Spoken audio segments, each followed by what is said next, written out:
Hey everyone, Mars here, bringing you guys the Monday Music Recap. We'll recap the events from last week. Let's get into it. So last week, of course, was E3, and seeing as I spent an entire news episode going over a ton of the games and the news that was announced, I won't go too much into detail on this, seeing as it'll suck up a lot of my time, but I will talk about some of the bigger stories.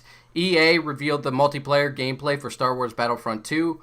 Microsoft announced their new, more powerful Xbox One, simply called the Xbox One X. Bethesda announced Wolfenstein 2 and their new Creation Club. Ubisoft surprised everybody by taking E3 by storm and having a fantastic show, even bringing Nintendo Shigeru Miyamoto on stage to introduce the new collaboration between Mario and Rabbids, which looks like it borrows many elements from games like XCOM. But Ubisoft also hyped up a lot of people with the announcement of Beyond Good and Evil 2.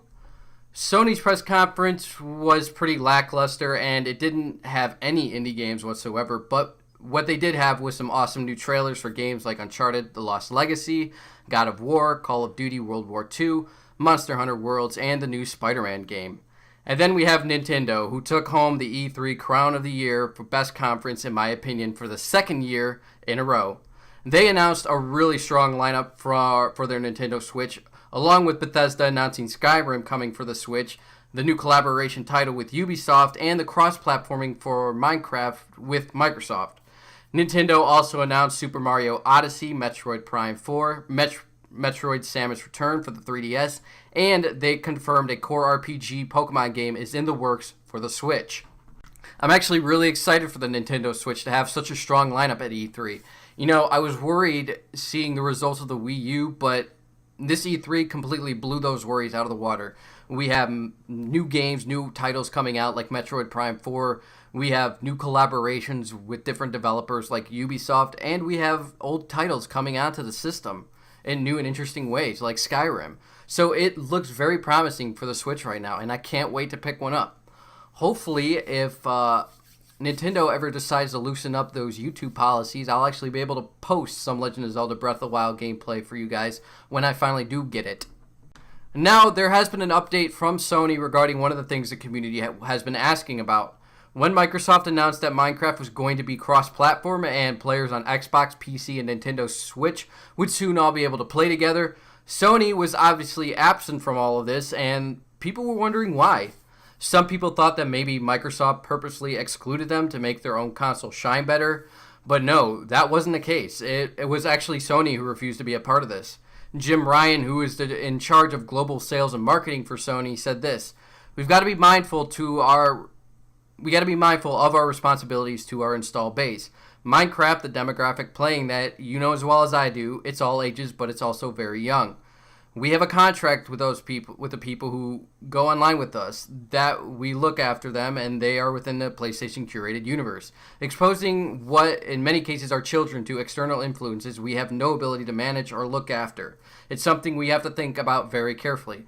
I hate that statement. Not because it's a bad statement, but it took me like 7 tries to finally get that. But now, a lot of news medias are looking at this and jumping on the wagon of PlayStation seemingly saying that Microsoft and Nintendo can't take care of their younger player base, and that cross-platforming somehow puts that at risk, even though Nintendo is highly praised for the protection of its younger fan base.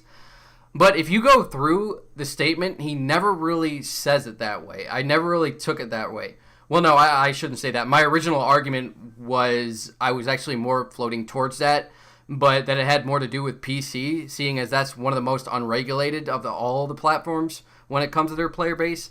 And that has created problems in the past. I mean, just last year, we had a scandal with popular YouTubers promoting a CSGO lottery site to their audience that allowed 13-year-olds to join and play, and it turned out they owned the damn thing and were promoting it without disclosing that information. But then I also remember that Street Fighter V promoted crossplay with PCs. So what I'm ultimately taking away from all of this, and mind you, this is complete speculation, but what I think he's actually trying to say here is we don't want to freely allow the Xbox, PC, and Switch player base to actively promote their preferred platforms and possibly influence our player base on our own system, therefore possibly harming future sales on our recently released PlayStation 4. This is a business, so I kind of have to look at it as such, and I just can't see Sony dogging on Microsoft and Nintendo like this. But at the same time, I can't see them being able to just come straight out and to the public without that kind of coming off as being arrogant or anti-consumer.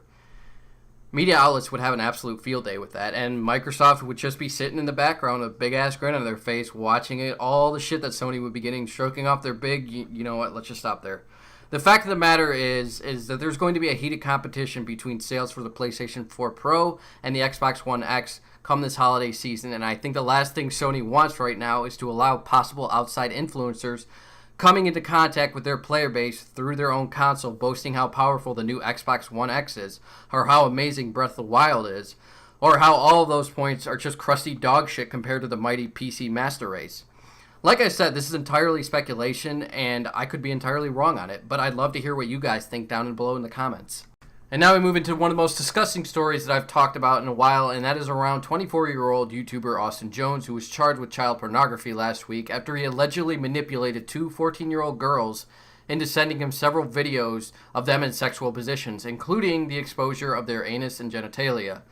There is a lot more details to this story than just that, but in terms of saving time right now, if you want to hear the full story, I'll just link the last episode, my last Newsflash episode, where I went into much greater detail on it.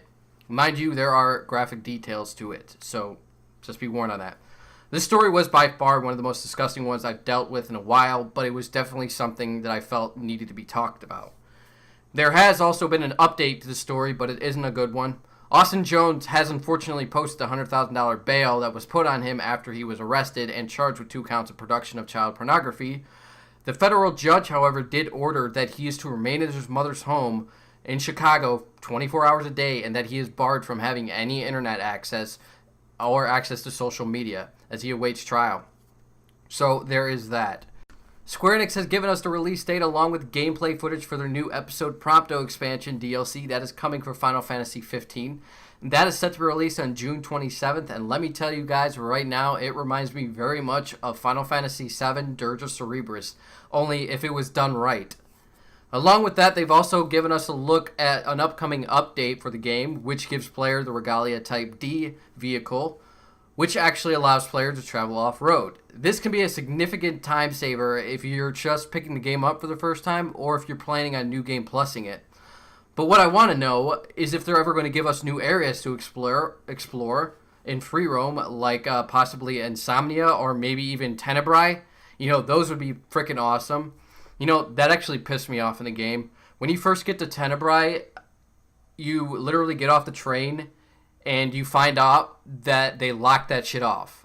You can't even visit the city. You can't just give us this awesome looking city in an open world game and then turn around and be like, nope, it's completely locked off. Like, what the fuck, man? I also would like to see Ariana and Iris as playable characters. That would be awesome. And you know what? Now that I think about it, if they added a boat to the game, that would be pretty freaking awesome too. They added like a boat expansion, only they added like little islands that you can go and explore and find new items and stuff like that. That'd be awesome. I love that kind of stuff in Final Fantasy games. But at this point, I might be asking a little too much. It would be awesome though. I mean, it would definitely change. It'd make for a much better gaming experience. Here's hoping though. Blizzard has announced that Overwatch is set to release their new map, Horizon Lunar Colony, on June 20th. And they announced this in their behind-the-scenes video for the new map. Asking Alexandria has finished their new album, according to Danny Warsnop, who tweeted, Asking Alexandria number 5 is done. Remember that little prediction I made back in May? Yeah, I called it. Hands Like Houses has announced they have signed with Hopeless Records, and they have also debuted a new song for them called Drift. You can find that in the new music video section. Queens of the Stone Age has announced their new album, Villains, which is set to be released on August 25th through Matador. And with this announcement, they've also released their first single off the album called The Way You Used to Do. Check that out in the new music section. Outer Glow, which is a new band featuring the former vocalist of IC Stars, Zach Johnson, has announced they will be releasing their debut EP on July 30th. I'm actually pretty stoked for this. I was pretty bummed that IC Stars parted ways with him and to move in this direction that they wanted to move in. But I am glad to see that he's still rocking it. Counterparts has announced their new album, You're Not You Anymore, which is set to be released on September 22. They've also released a new music video for it, Bouquet, which you guys can find in the new music video section below. Powerman 5000 has announced their new album, New Wave, and that is set to be released sometime later this year, though an official release date has not yet been posted. Hinder has announced they will be releasing their new album, The Rain, which is set to be released on August 11th. Now we get into some tours of the week, and we have A Day to Remember announcing their new tour, which is actually a U.S. summer tour with support from Wage War and Moose Blood. Manchester Orchestra has announced they'll be heading on a new U.S. tour this fall, dates released. Andrew W.K. has announced he will be heading on a full band tour, dates released. HIM has announced they will be heading on a North American farewell tour, dates released. And Exodus and Obituary has announced they'll be heading on a new U.S. tour together with support from Power Trip and Dust Bolts. Dates released, any of the dates mentioned above, you can find them all down below in the description.